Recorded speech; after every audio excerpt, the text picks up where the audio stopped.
bwa Busoga buvumiridde effujjo erikolebwa abakuumaddembe ku bannabyabufuzi naddala ku ludda oluvuganya mu kakuyege waabwe. Bano babadde baanukula ku bunkenke obwali mu lukuŋŋaana lwakwatidde Nuupu Bendera ku bwa Pulezidenti Robert Kyagulanyi Ssentamu lwe yakuba eyiga ng'omwafiira n'omuntu.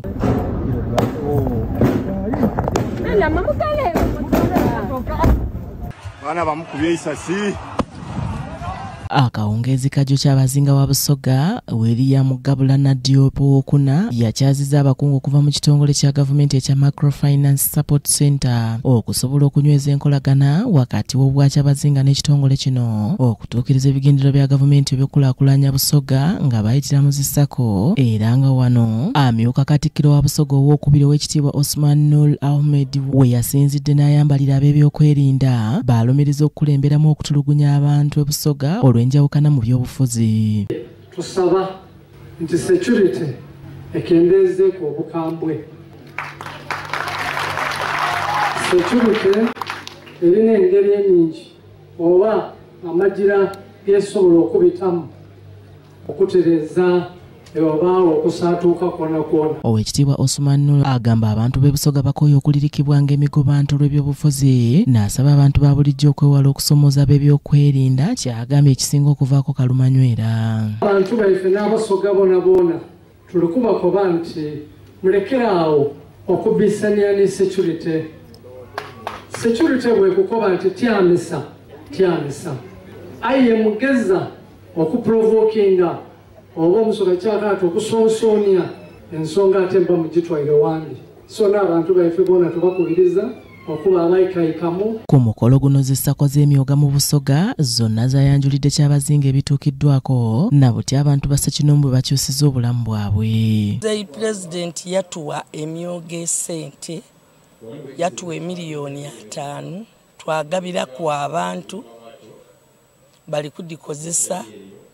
Edasigalawo twagula mu taxi era eri ku performing test emyuga ng'ebigendererwa mu myuga bantu kwetoola mu bwavu okwega okutereka okwega okukozesa ensi. Okuva bwe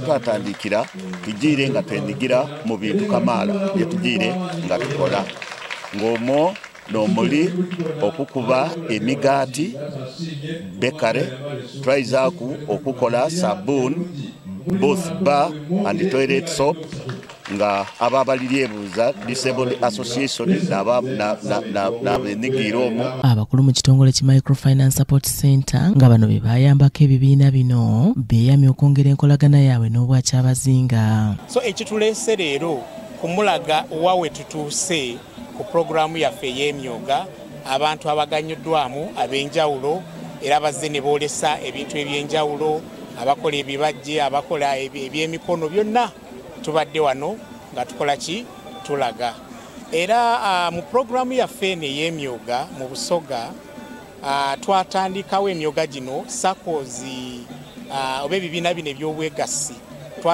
twawandisa ebibiina 576 era ebyo ebibiina byateekebwamu ssente eziwera obuwumbi 17 ne miliyoni 920.